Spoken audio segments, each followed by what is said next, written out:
اب پروردگار کا حکم آئے گا. میں نے مکمل بساط پڑھنے کی لیکن ان کے ٹائم نہیں ہے, نماز کا ٹائم ہو گیا ہے. تو جب یہ بی بی کو حکم آئے گا کہ یہاں پر اسی محشر میں جتنے تمہارے حسینی لگ رہے ہیں ان کو آپ جنت میں بھیج دیں. میں نے روایت پڑھی ہے, آج کی روایت ہے کہ بی بی وہ سارے حسینی کہ جن کے اندر کردار حسینی ہوگا. نام کا حسینی نہیں, ثابت کر کسی علماء سے پوچھ لیں کہ کربلا کے بعد یزید نے بھی ماتم کیا تھا.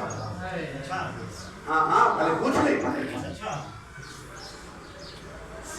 عزادار حسینی اور عزادار یزیدی میں دن رات کا فرق ہے. کسی نے آج تک نہیں سنایا ہوگا. قسم بخدا میں دعوے کے ساتھ نہیں, میں ذمہ داری کے ساتھ یہ الفاظ آج نکال رہا ہوں. کردار حسینی اپنا عالم محشر ہو, جب وہ سارے کو بی بی سیدہ اندر لے کے جائے گی نا, پھر وہاں دروازے جنت کے دروازے پہ رک جائے گی. اب پھر آواز آئے گی, سیدہ اب جنت کیوں نہیں جائے گی؟ پروردگار ابھی تک نہیں جاؤں گا.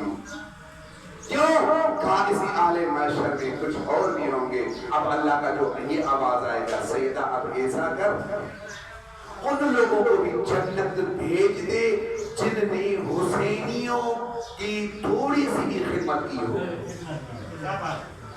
ان کو بھی جنت بھیج دے جب سب چلے جائے. حتیٰ کہ میں نے یہ بھی پڑھا کہ سیدہ اس طرح یعنی روز محشر عالم محشر میں لوگوں کو چنے گی جس طرح پرندہ اپنی چونچ سے دانا چنتا ہے, اس طرح چن کر ان کو جنت میں بھیجے گی. تو اللہ تبارک